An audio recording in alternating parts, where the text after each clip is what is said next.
Hello, सबको जय मसीह की, यीशु मसीह में।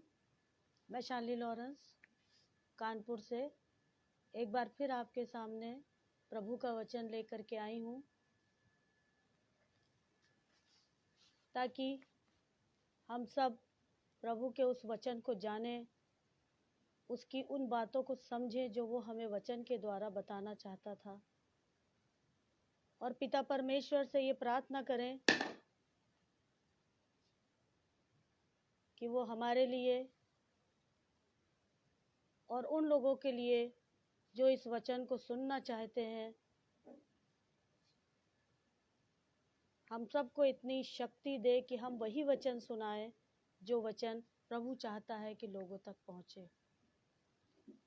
और ख़ास तौर से मैं धन्यवाद देना चाहती हूँ अनुपम डेविड जी का और उनकी पत्नी शबनम डेविड जी का, जिन्होंने मुझे फिर एक बार मौका दिया कि मैं आप सबके सामने लाइव पेज पर यीशु मसीह की इस वचन से संबंधित कुछ बातें आपसे शेयर करूं और बताऊं कि पिता परमेश्वर हम सब से क्या चाहते हैं।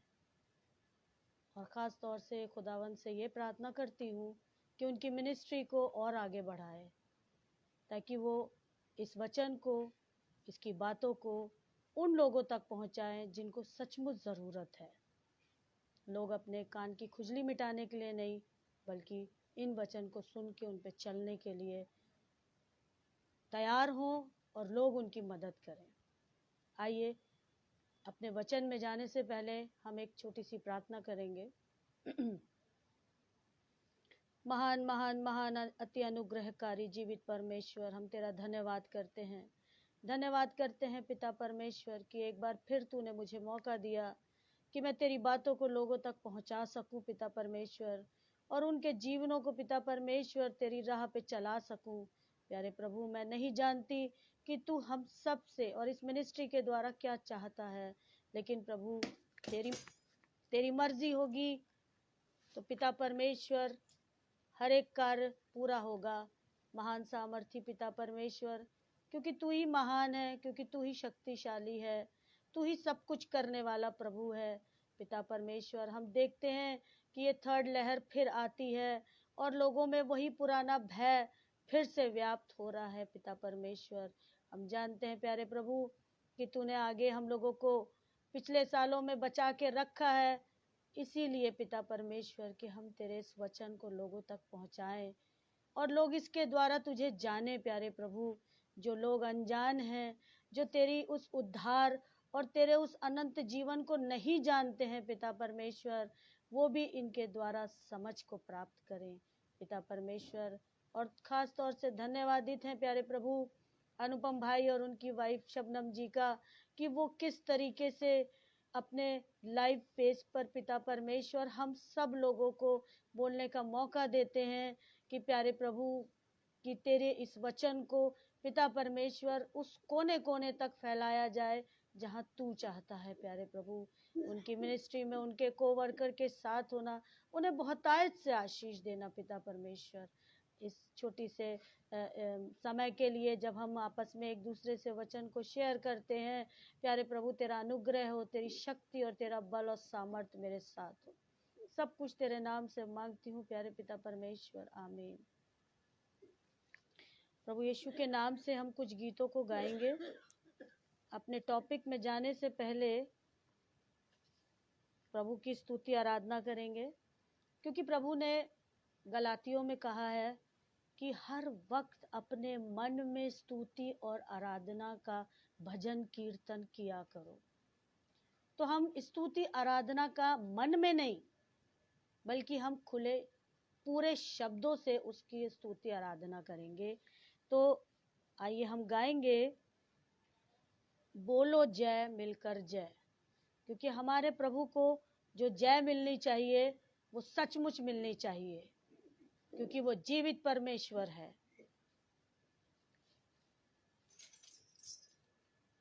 बोलो जय मिलकर जय, बोलो जय यीशु की जय, बोलो जय मिलकर जय, बोलो जय यीशु की जय, बोलो जय जय जय।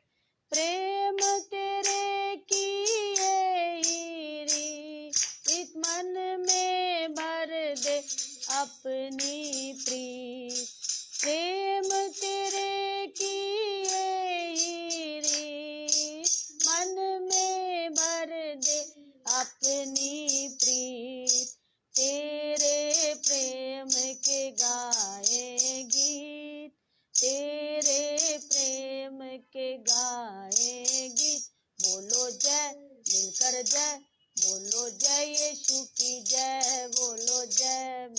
मिलकर जय, बोलो जय यीशु की जय, बोलो जय जय जय। क्रूस पर अपना खून बहा, मुझ पापी को दी शिफा। क्रूस पर अपना खून बहा, मुझ पापी को दी शिफा। मन मेरे तू बोल सदा, मन मेरे तू बोल सदा, बोलो जय मिलकर जय, बोलो जय यीशु की जय, बोलो जय मिलकर जय, बोलो जय यीशु की जय, बोलो जय जय जय। तेरी कुदरत की ये शान, खुद ही दाता खुद ही दान। तेरी कुदरत की ये शान, खुद ही दाता खुद ही दान। पूरे कर मन के अरमान, पूरे कर मन के अरमान, बोलो जय मिलकर जय, बोलो जय यीशु की जय, बोलो जय मिलकर जय, बोलो जय यीशु की जय, बोलो जय जय जय।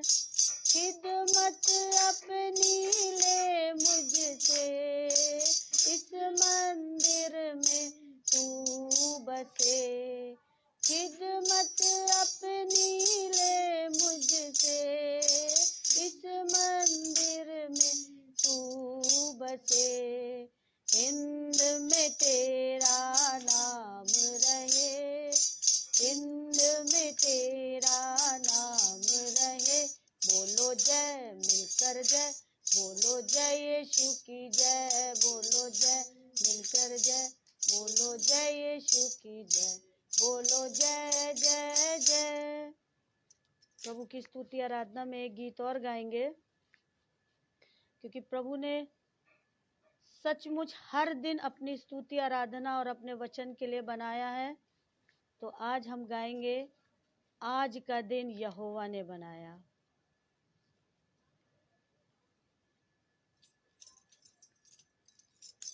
आज का दिन यहोवा ने बनाया है, हम इसमें आनंदित हो आनंदित हो। आज का दिन यहोवा ने बनाया है, हम इसमें आनंदित हो आनंदित हो। प्रभु को महिमा मिले, चाहे हो मेरा अपमान। प्रभु को महिमा मिले, चाहे हो मेरा अपमान। वो बड़े मैं घटूं, रहे इसी का ध्यान। वो बड़े मैं घटूं, रहे इसी का ध्यान। आज का दिन यहोवा ने बनाया है, हम इसमें आनंदित हो आनंदित हो। स्तुति प्रशंसा करे, क्यों ना कुछ होता रहे। स्तुति प्रशंसा करे, क्यों ना कुछ होता रहे। उसको हम भाते रहे, चाहे जहाँ भी रहे। उसको हम भाते रहे, चाहे जहाँ भी रहे। आज का दिन यहोवा ने बनाया है, हम इसमें आनंदित हो आनंदित हो। आज का दिन यहोवा ने बनाया है, हम इसमें आनंदित हो आनंदित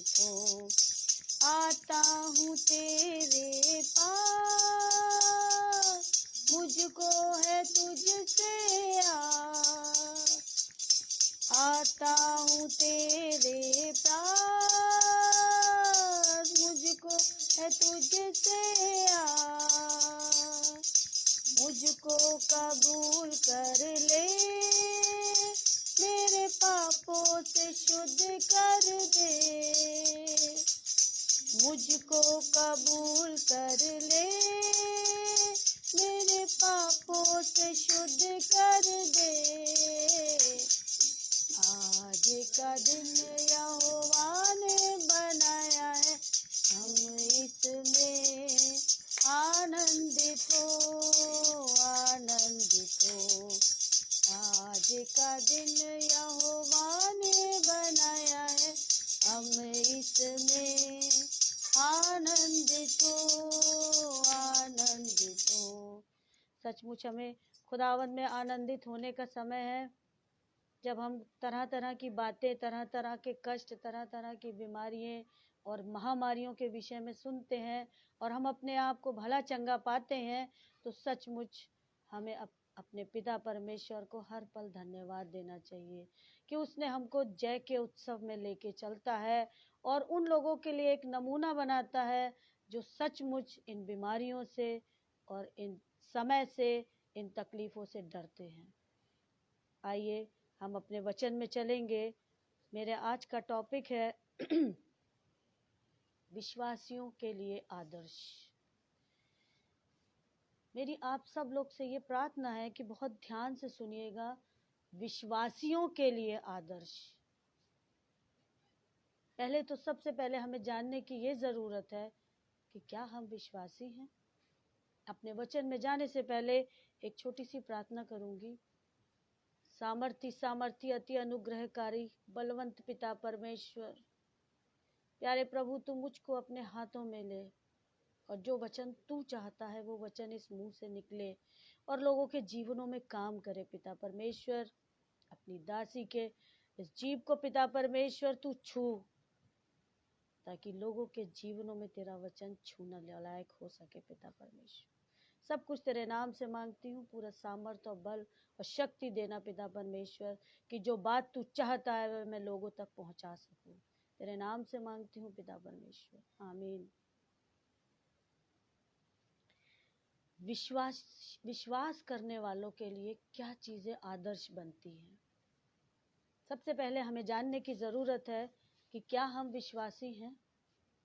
क्या हमारा विश्वास प्रभु पर अंधा है, या सिर्फ हम कहने के विश्वासी हैं, या हम किसी बिलीवर्स चर्च के हैं जो हमारा नाम बिलीवर्स पड़ गया है, या लोगों के कहने के अनुसार हम विश्वासी बन गए हैं।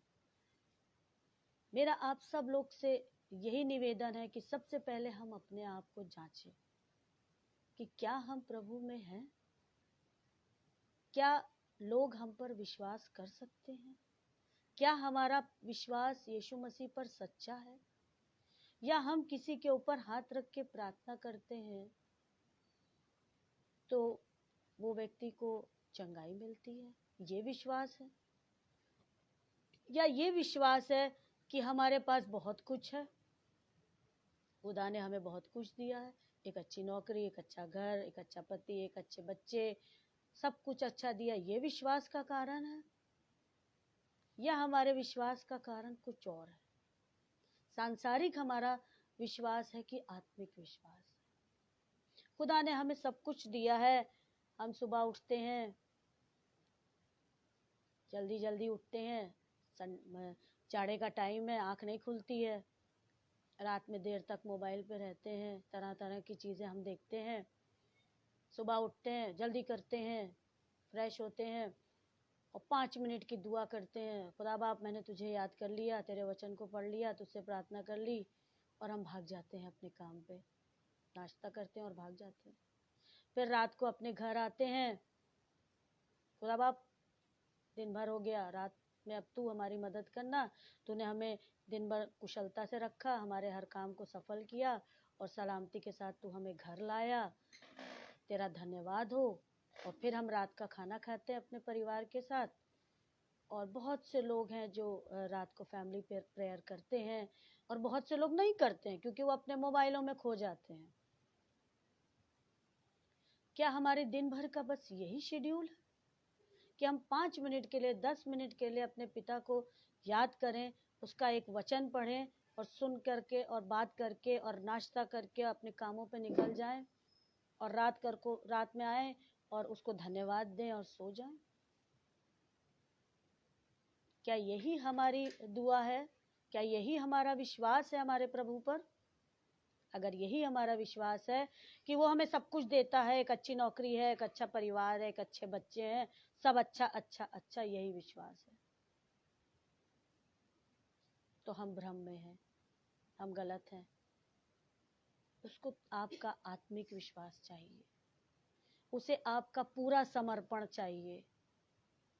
खुदावंत को आपका पूरा समर्पण, जिस तरह से अब्राहम पूरी तौर से समर्पित था, वो खुदा के बताए हुए रास्ते पे चलता था, वो खुदा के अनुसार चलता था, तभी खुदा ने उसको प्रतिज्ञा का पिता बनाया। दाऊद पूरी तौर से समर्पित था, और जब दाऊद ने परमेश्वर को छोड़ा तो वो असहाय हो गया। फिर उसने इधर उधर ताका, कहीं से मदद मिलेगी। सैमुएल, शाऊल, पौलुस, प्रभु के चेले सब पूरी तौर से समर्पित थे, और जब उन्होंने अपने आप को पाप में गिराया तो वो असहाय हो गए। तब उन्होंने दूसरी चीजों की तरफ नजर करा। जब यीशु मसीह पानी पे चल रहे थे तो पतरस ने कहा कि उसको भी चलना है। प्रभु ने कहा आ नीचे उतर, और सचमुच जब तक पतरस यीशु मसीह को देखता रहा वो पानी पे चला, और जैसे ही उसकी नजर यीशु मसीह से हटी वो पानी में डूबने लगा। ये विश्वास चाहिए कि हमारी नजर कभी भी उसके सामने से ना हटे। अच्छी नौकरी, अच्छा परिवार, अच्छा घर, अच्छी सैलरी, ये विश्वास नहीं है, ये तो उसकी आशीषें हैं जो वो हमें भरपूर देता है।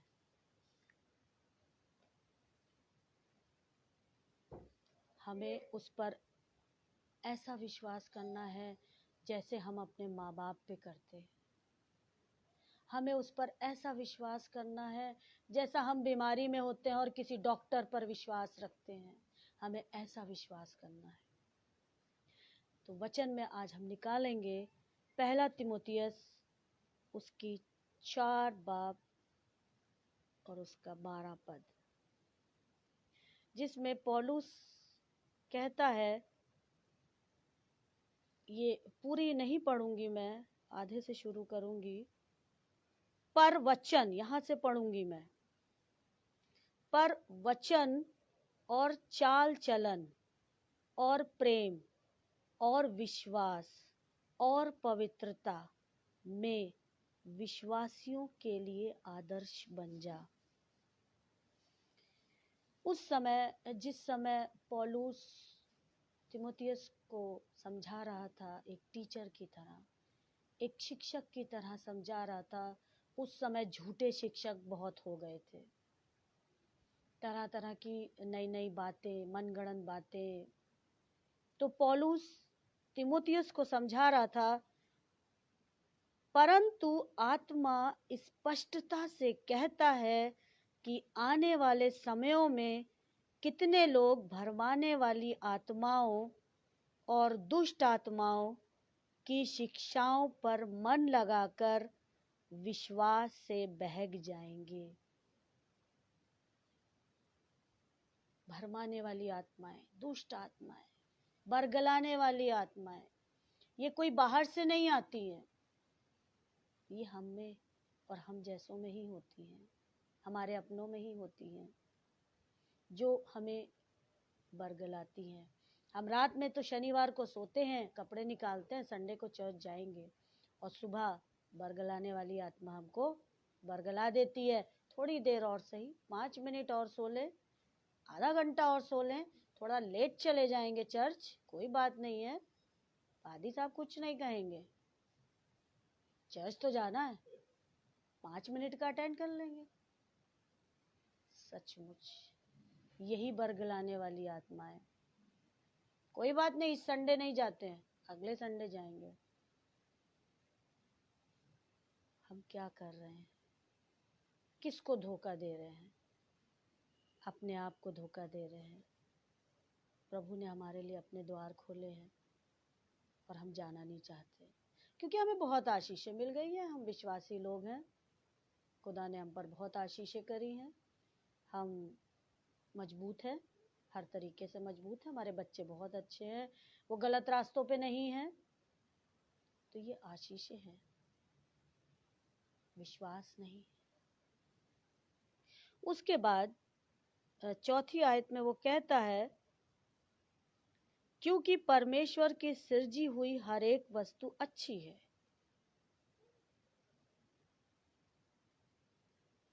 हर चीज, हर एक वस्तु अच्छी है। हम क्यों किसी चीज को देख के शक के दायरे में लाते हैं?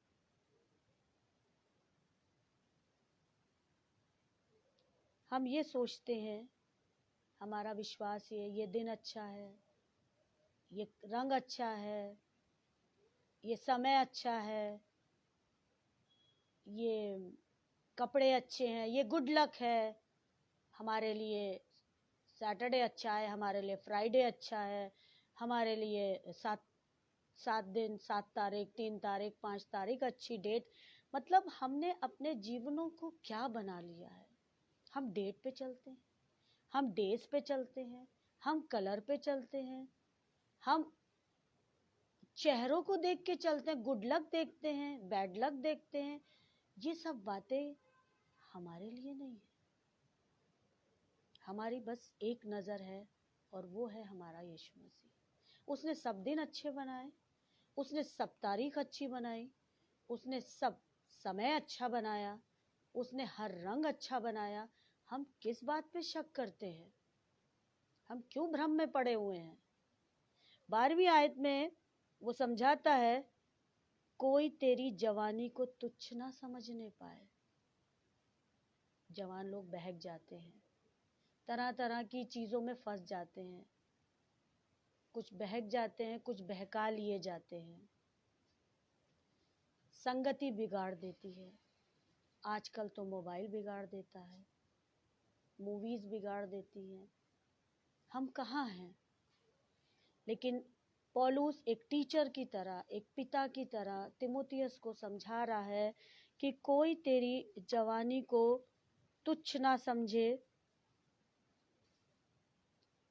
पर उसके बाद कह रहा है, पर वचन यानी वचन, चाल चलन यानी उसकी आदतें, और प्रेम और विश्वास और पवित्रता में विश्वासियों के लिए आदर्श बन जा। ये सिर्फ तिमोथियस के लिए नहीं था, ये हर जवान के लिए है। आजकल हमारी जवान पीढ़ी बर्बाद हो रही है, तरह तरह के एडिक्शन में आ गई है, तरह तरह की लालच, तरह तरह के लुभावनी बातों में फंस जाती है और फिर गलत रास्तों पे चली जाती है, का जीवन खराब हो जाता है। लेकिन क्या आप सोचते हैं, जिस तरह से पौलुस तिमुथियस को समझा रहा है, शायद ये वचन आज मेरे मुंह से उन जवानों के लिए है जो सचमुच गलत रास्तों पे चले गए हैं। वो समझा रहा है कि कोई तेरी जवानी को तुच्छ ना समझे, कोई तुझे उंगली ना उठाने पाए कि तूने ऐसा ऐसा किया, तू ऐसा कर, तू क्या कर। तू वचन, चाल चलन, प्रेम, विश्वास और पवित्रता में आदर्श बन जा। इन 5 चीजों में अपने आप को आइडियल बना लो। अगर ये 5 चीजें आज की नई पीढ़ी में आ जाएं तो सचमुच हमारे जवान लोग जो भटक जाते हैं उनके जीवन संवर जाएंगे, क्योंकि चर्च में जवान लोग कम दिखते हैं। कैसे बन सकते हैं? पौलुस ने अगर उसको समझाया था तिमुथियस को तो कुछ और भी जिम्मेदारियां दी थी। पौलुस उससे कहता है कि इन चीजों में, इन बातों में खतरा बहुत है।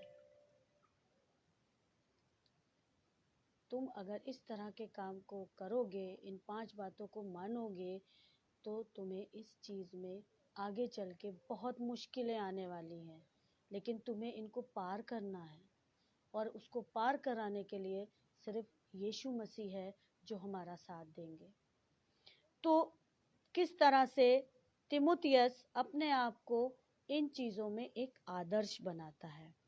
पौलुस कहता है कि जिस तरह से एक चर्च में कमेटी होती है जो चर्च के कामों को करती है, या किसी स्कूल में एक मैनेजमेंट कमेटी होती है जो स्कूल के सारे कामों को, उसके मेंटेनेंस को देखती है, उसी तरह से पौलुस की भी एक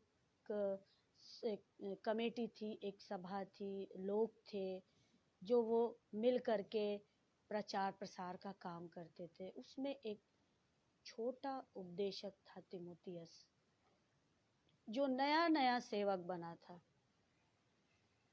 तो जब पौलुस उसको समझा रहा था अपने उस ग्रुप में, उस कमेटी में लाने के लिए, तो उसने कहा इसमें बहुत सारी जिम्मेदारियां हैं और इसमें बहुत सारी तकलीफें भी आएंगी, परेशानियां भी आएंगी, लेकिन तुम्हारा एक लक्ष्य होना चाहिए और वो है यीशु मसीह।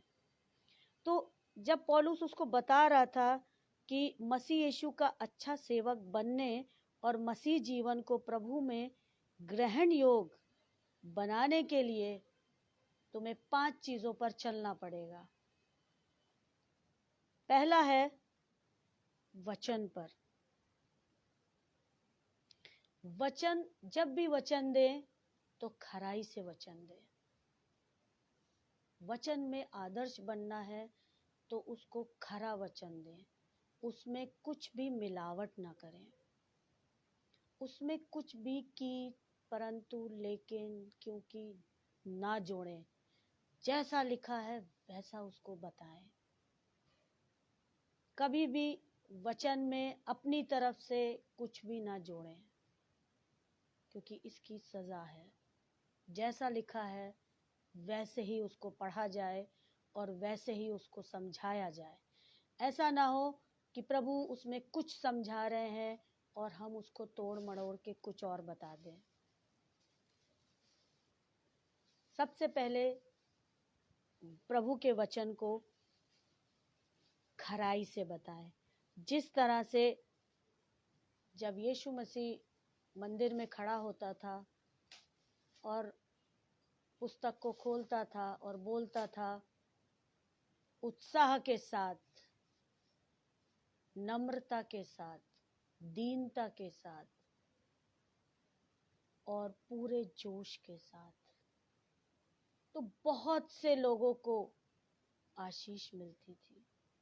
लेकिन जो फरीसी थे वो नाराज होते थे। वो नहीं समझ सकते थे कि पिता परमेश्वर का पुत्र इतने उत्साह, इतनी नम्रता से, बगैर पढ़े लिखे कैसे इन वचनों को बोल लेता है, और वो उसका विरोध करते थे। तो जब भी वचन पढ़ें, वचन की बातें बताएं, वचन से संबंधित किसी की कहानी सुनाएं, तो खरा वचन दें, उसमें मिलावट ना करें, क्योंकि जहाँ मिलावट होती है वहाँ तकलीफें होती हैं, चाहे वो खाना हो चाहे वचन हो। दूसरे, जिस तरह से पौलुस नए नियम में जब वो रोमी शासन के अंडर में था, जिस प्रकार से वो यीशु मसीह के फॉलोअर्स को सताता था, पूरी शिद्दत के साथ, पूरी कट्टरपंथी के साथ, उसी तरह से जब वो प्रभु में आया तो उतनी ही कट्टरपंथी से वो वचन भी बताता था। ऐसा बनना है हमें। हमें लोगों को कान की खुजली मिटाने के लिए वचन नहीं सुनाना है, ना हमें लोगों की तारीफ करने के लिए, ना लोगों को अच्छा लगे ऐसा वचन सुनाना है। कि हमारे चर्च की कांग्रेगेशन कम ना हो जाए। अगर हमने थोड़ा सा कट्टर वचन सुनाया या हमने थोड़ा कड़ाई से वचन सुनाया तो हमारी चर्च की कलीसिया कम हो जाएगी। ये तो हमें सोचना ही नहीं है। हमें खरा वचन सुनाना है, भले चाहे कितना ही लोगों को बुरा लग जाए, लेकिन प्रभु जो कहता है ज्यों का त्यों वैसे ही वचन सुनाना है। क्या हम ऐसा करते हैं? पहली बात तो हमें अपने आप को जांचें। तिमुथियस को सिखाने से पहले पौलुस ने भी अपने आप को जांचा होगा, तभी वो इतना खरा वचन सुनाता था कि लोग उसके विरोधी हो जाते थे। कोई भी बात, कोई भी सजा किसी से छिपी नहीं है कि पौलुस को कितने कोड़े पड़े थे। 5 बार 39 कोड़े। कितनी बार उसको समुद्र में फेंका गया था, कितने कष्ट उसने सहे। सांप उसके हाथ पे लपट गया। ऐसा कोई कष्ट नहीं था जो उस पौलुस ने नहीं सहा। हम क्या सोचते हैं कि हम खुदा के विश्वासी हैं तो हमें कष्ट नहीं आएगा, हम बड़ा फूलों पर रह के जीवन काटेंगे। जब पौलुस ने अच्छा जीवन कैसे नहीं जिया तो क्या हम जी पाएंगे? लेकिन फिर भी वो कहता है कि उसमें मैं तुम्हें पड़ा नहीं रहने दूंगा। कष्टों में वो हमें छोड़ेगा थोड़ी ना। वो अपना मजबूत सामर्थी हाथ उठाएगा और हमें ऊपर उठा लेगा। वचन में हमेशा खराई होनी चाहिए, मिलावट नहीं होनी चाहिए। चाहे वो कड़वा हो, चाहे कठोर हो, चाहे वो कितना ही शुद्ध हो। जिन व्यक्तियों को बुरा लगता है उन्हें बुरा नहीं लगना चाहिए, क्योंकि प्रभु कहता है और इस वचन में कहता है। दूसरी बात है, वचन ऐसा हो जैसा दाऊद ने दिया। उसने अपने भजन संहिता में हेडिंग के साथ एक एक चीज लिख दी।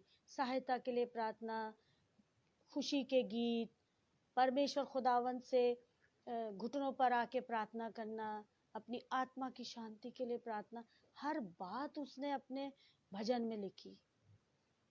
उसके बावजूद हम नहीं खरा वचन लोगों को दे पाते हैं, समझा पाते हैं।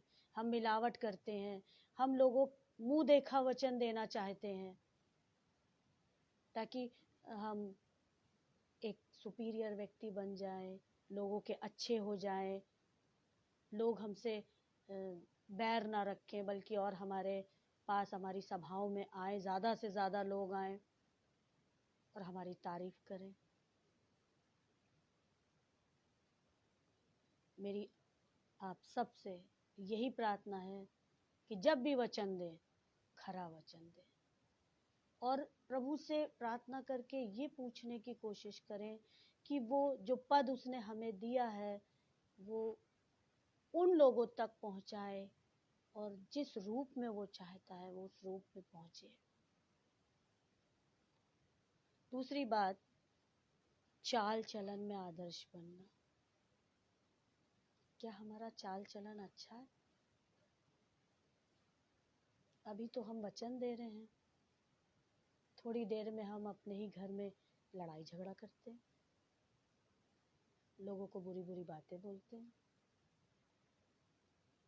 अभी तो हम बैठ के आपको अच्छी बातें बता रहे हैं, थोड़ी देर में हमारा स्वभाव बदल जाता है। एकदम नम्रता से, दीनता के बाद हम एकदम कठोर हो जाते हैं, एकदम हम ईर्ष्यालु, बैरी हो जाते हैं दूसरे के। क्या ये प्रभु के विश्वासियों को शोभा देता है? कैसा है हमारा चाल चलन? क्या प्रभु से मेल खाता है? वो कहता है मेरे डील डॉल में बढ़ो, मेरे डील डॉल में। 3.5 साल की मिनिस्ट्री में ऐसा काम कर गया वो कि सबसे ज़्यादा क्रिश्चियन है दुनिया में, 3.5 साल की मिनिस्ट्री में, और लोग जीवन भर वचन सुनाते रहते हैं, दुआ बाइबल करते रहते हैं, दुआएं करते रहते हैं, तो भी इतना वचन नहीं कर पाते, फैला पाते, लोगों तक नहीं पहुंचा पाते। हमेशा अपनी करनी और कथनी को बराबर रखना चाहिए। हम जैसा बोलते हैं हमें वैसे ही जीवन जीना चाहिए। हम आपको तो अच्छी बात बताएं और खुद बुराई करते रहें तो हम झूठे हैं, हम झूठे विश्वासी हैं। पहले हम अपने आप को जांचें, पहले हम अपने आप को पौलुस के अनुसार बनाएं, फिर हम किसी और को समझाएं। क्या हमारे मन में कभी ऐसी कोई बात नहीं आती जो दूसरों के हानि की हो? अगर आती है तो हम विश्वासी नहीं हैं। अगर हम किसी से बैर रखते हैं, किसी से ईर्ष्या करते हैं, तो हम विश्वासी नहीं हैं।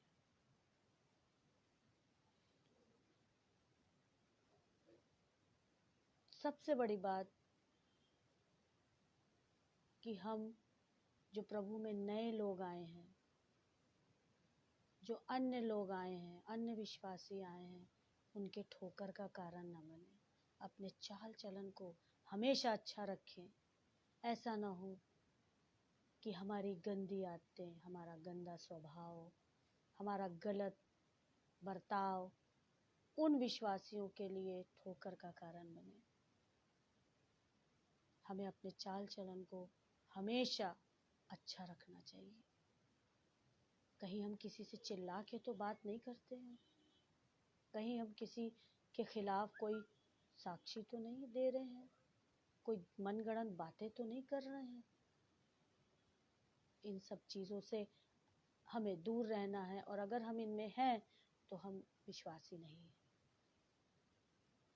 उसके बाद अगर हम प्रभु में हैं तो हमें गंदी आदतों को भी छोड़ना पड़ेगा। कुछ लोग पान मसाला खाते हैं, उसी मुंह से वचन बोलते हैं। यीशु मसीह उसी मुंह में से कैसे वचन निकल सकता है जिस मुंह में पान मसाला भरा गया था, या उस मुंह से, जिस मुंह से अभी स्मोकिंग की गई थी, उस मुंह से यीशु मसीह के लिए हम कैसे हालेलुया निकालें? कैसे हम उस मुंह से प्रेज द लॉर्ड बोलें? अभी तो हमने उस मुंह में गंदी चीज डाली थी, और ये सब चीजें देख करके अन्य लोग के लिए हम ठोकर का कारण बनते हैं। बाइबल कहती है, हाय उन पर जो किसी के लिए ठोकर का कारण बने। क्या हम अपने ऊपर हाय लेना चाहते हैं? नहीं, कभी नहीं। इसलिए हमेशा अपना चाल चलन अच्छा रखें, अपनी बातचीत, अपना व्यवहार, अपना दूसरों के प्रति रवैया अच्छा रखना चाहिए। हमेशा नम्र, दीन और बहुत ही कृपालु रहना चाहिए। जैसा यीशु मसीह का डील डॉल था, उसी के अनुसार बनना चाहिए। प्रभु ने क्या कभी क्रोध किया? हम छोटी छोटी बात में क्रोधित हो जाते हैं, गुस्सा करते हैं। वो कहता है गुस्सा करना हत्या करने के बराबर है। हमने 10 हुक्म तोड़ दिया। उसके बाद तीसरी बात वो कहता है प्रेम में आदर्श बनना। पहला हमने पढ़ा था वचन में आदर्श बनना, खरा वचन। दूसरा हमने बताया चाल चलन में आदर्श बनना, अपने आप को सही रखें। और तीसरा है प्रेम में आदर्श बनना। क्या हमारे अंदर दूसरों के प्रति प्रेम? सब अपने परिवारों से तो प्रेम करते हैं, क्या हम दूसरों से प्रेम करते हैं? पूरी बाइबल में प्रेम ही प्रेम भरा हुआ है, उसके बावजूद हम प्रेम नहीं करते। हम सिर्फ उन्हीं लोगों से प्रेम करते हैं जिनसे हम चाहते हैं प्रेम करना। हम अपने माँ बाप से, अपने पति से, अपने बच्चों से, अपने रिश्तेदारों से, और रिश्तेदारों से तो कम प्रेम करते हैं, मेन तो अपने माँ बाप से, अपने पति से और अपने बच्चों से। लेकिन प्रभु क्या कहते हैं कि 10 आज्ञाएं मिलकर एक आज्ञा बन गई कि तू अपने पड़ोसी से अपने समान प्रेम कर। पड़ोसी कहाँ से आ गए ये फैमिली में? इनको कैसे प्रेम किया जाएगा? हमारे अंदर तो कूट कूट के ईर्ष्या भरी है, बैर भरा है, चालाकियां हैं। हम पड़ोसी को कैसे प्रेम कर लें? पहले हमारा घर, पहले हमारे बच्चे, पहले हमारे घर के लोग, फिर बाहर। ये सोच है आज की। पहले मैं, पहले मैं, पहले मैं। अगर हमारे अंदर मैं है, हमारे अंदर अहंकार है, तो हमारे अंदर प्रेम हो ही नहीं सकता। और जो कहते हैं हम अपने माता पिता से प्रेम करते हैं, अहंकारी व्यक्ति तो अपने माँ बाप से भी प्रेम नहीं कर सकते, क्योंकि उनके अंदर अहंकार है। जब उनके अहंकार को ठेस पहुंचती है तो उनका सही रूप सामने आता है।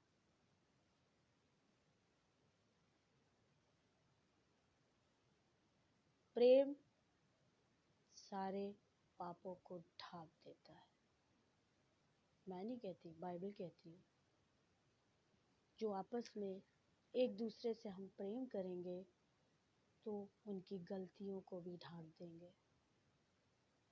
लेकिन अगर हम प्रेम नहीं रखेंगे तो उनकी छोटी सी गलती को भी हम बड़ा सा गुनाह बना देंगे।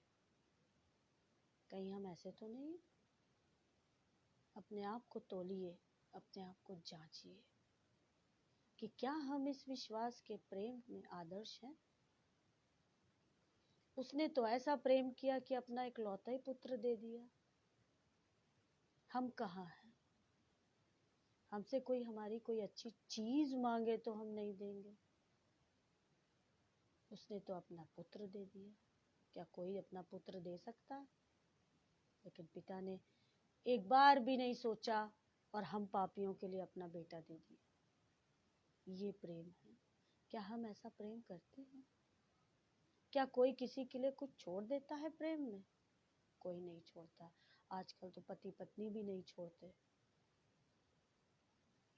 सब एक दूसरे से स्वार्थ में है। अगर पत्नी नहीं कमाए तो पति नाराज, पति ना कमाए तो पत्नी नाराज। पैसे नहीं, ये नहीं, वो नहीं, दुनियावी चीजें, सांसारिक चीजें नहीं है, ये नहीं है, वो नहीं है। कहाँ है प्रेम? बच्चे अपने आगे माँ बाप को नहीं पूछते। कहाँ है प्रेम? कैसे कह सकते हैं कि एक सिंगल फैमिली में आपस में प्रेम है?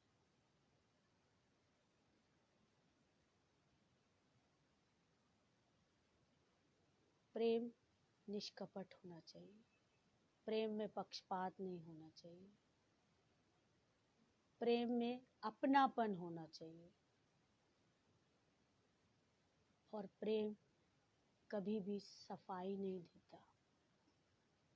अगर हम किसी से प्रेम करेंगे तो हमें किसी को भी सफाई देने की ज़रूरत नहीं है। और अगर हमारे परिवारों में प्रेम है तो समझ लीजिए आपके कमर में एक कटिबंध यानी कमरबंद बंधा हुआ है, जिसकी वजह से आप दुष्टता का सामना कर सकते हैं। अगर आपके परिवार एक है, प्रेम में है, तो ये जो तकलीफ़ें हैं, बीमारियां हैं, ये सब आपको छोटी जान पड़ेंगी। चौथी बात, विश्वास में आदर्श बनना।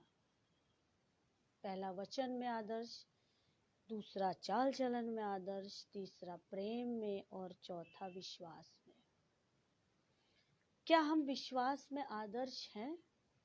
आत्मिक बातों में और अन्य को मसीह में लाने के लिए हम हमेशा तैयार रहते हैं? समय समय पर हमारा विश्वास डगमगा जाता है।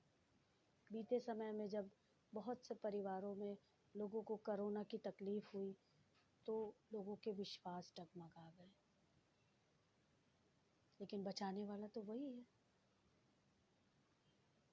हम कैसे डगमगा जाते हैं। जब हमें पता है कि हमें चंगाई, हमें शिफा सिर्फ हमारे खुदा से मिलेगी, तब भी हम डगमगा जाते हैं। जब उस 12 साल से बीमार महिला को परमेश्वर ने देखा कि उसने उसका कपड़े का छोर पकड़ के अपने आप में चंगाई प्राप्त कर ली थी, तो प्रभु ने उससे कहा, क्या किसी ने तेरी सुध ही नहीं ली, या तूने अपना इलाज नहीं करवाया? हम क्यों 12 साल से वो महिला दूसरे दूसरे वैद्यों हकीमों के पीछे दौड़ रही होगी? क्या हम हैं उसमें? जब हमें पता है कि अंत में हमें अपने प्रभु के पास ही जाना है, फिर भी हम तरह तरह के लोगों के पीछे। हमने तो यहाँ तक सुना कि ये तरह तरह की जो तकलीफें हो, इसमें लोगों ने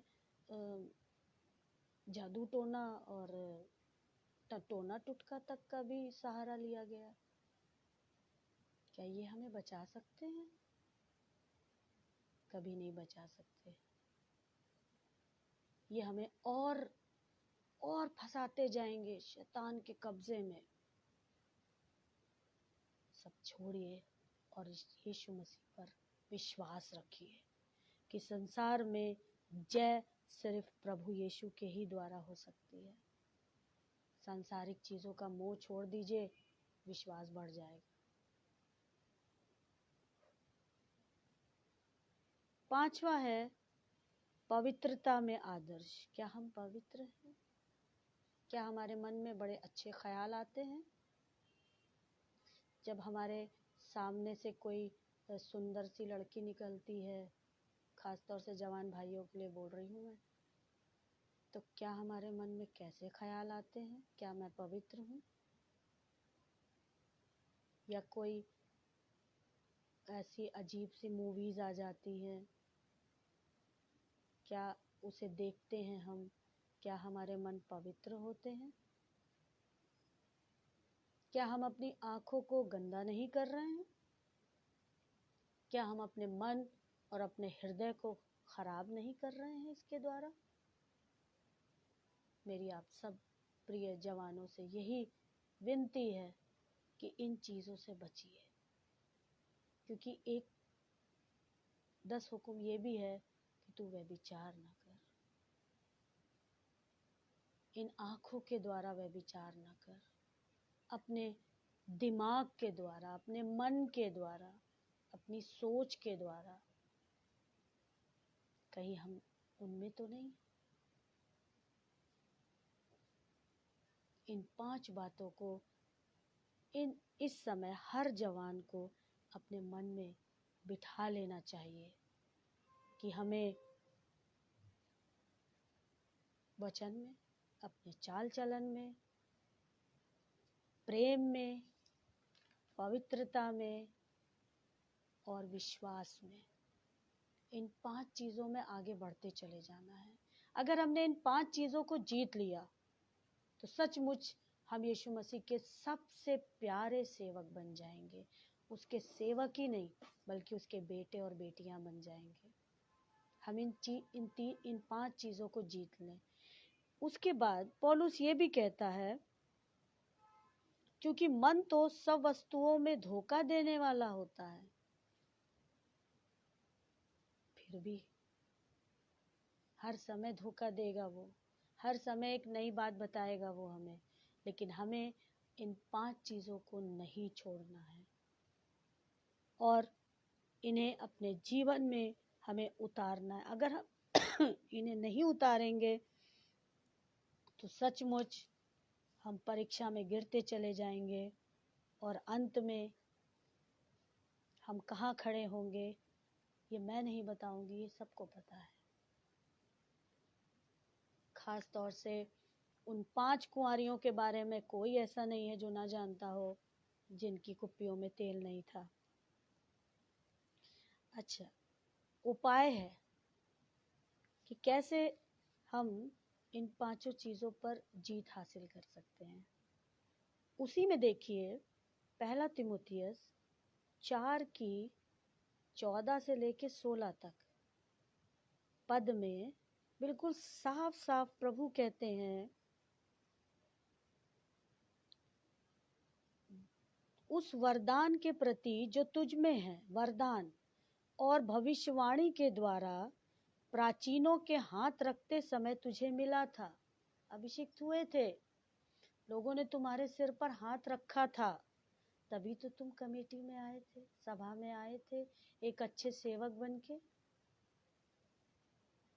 इन्हीं पर अपना ध्यान लगाए रहे। किन पर? निश्चिंत मत रहे। बिल्कुल ये मत सोचो कमेटी में आ गए, खत्म, अब तो प्रभु देखेगा, मैं बिल्कुल ठीक, अब तो मैं प्रभु का सेवक बन गया हूँ, अब तो शैतान मुझे बिल्कुल भी परेशान नहीं कर सकता, मुझसे कोई गलत काम हो नहीं सकता। निश्चिंत मत रहिए। दूसरा कहता है, इन बातों को सोचते रहे और इन्हीं पर अपना ध्यान लगाए रहे। किन बातों को? इन 5 बातों पर अपना ध्यान लगाए रहे, इन्हें मत छोड़, बिल्कुल बेफिक्र मत हो जा, इन पर हमेशा ध्यान रख।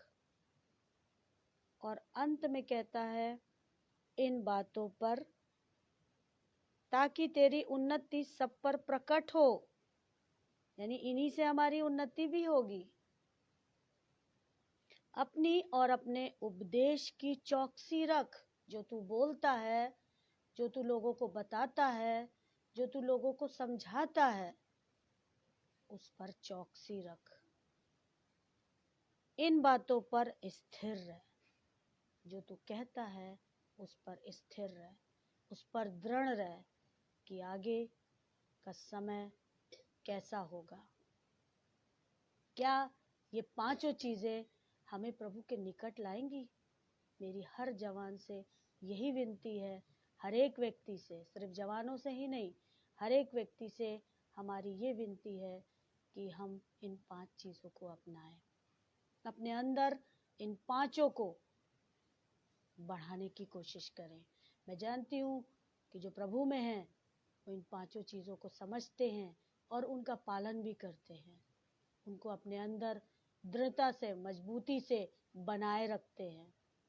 सबसे पहले तो हमें अपने आप को वचन में आदर्श बनाना है।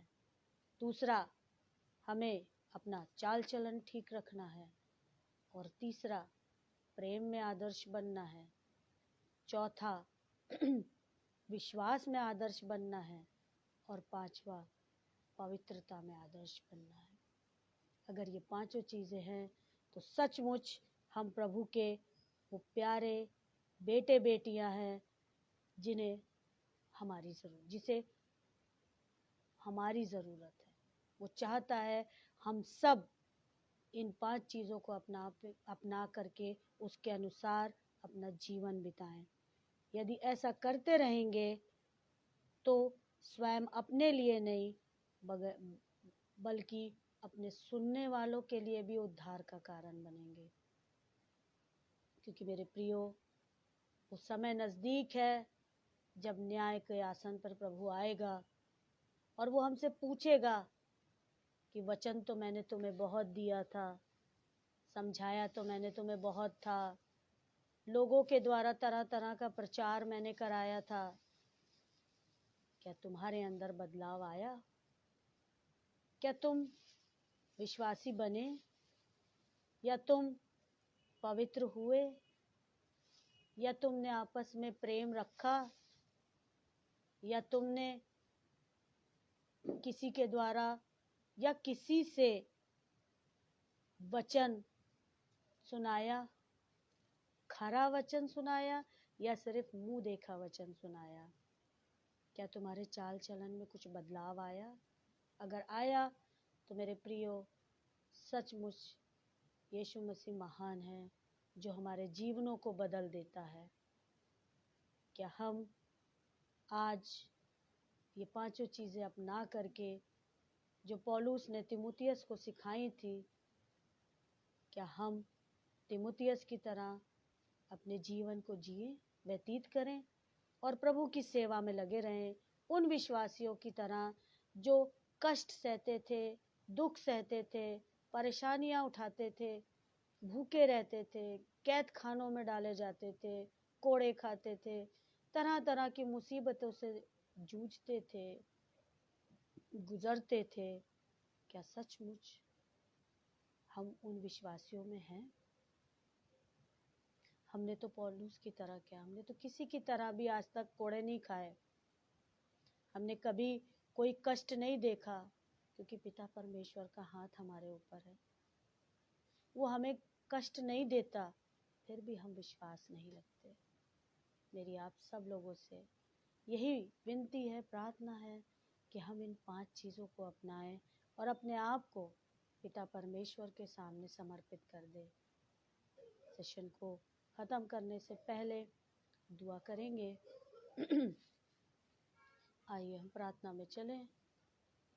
महान महान महान जीवित परमेश्वर, सारी सृष्टि के प्रभु, तेरा धन्यवाद हो, धन्यवाद हो महान यीशु कि तूने इतना अच्छा वचन दिया प्यारे प्रभु, जो लोगों के सचमुच दिल और गुर्दों को छेद दे और वो इन 5 चीज़ों को अपनाए और अपने जीवन को तुझे समर्पित करे।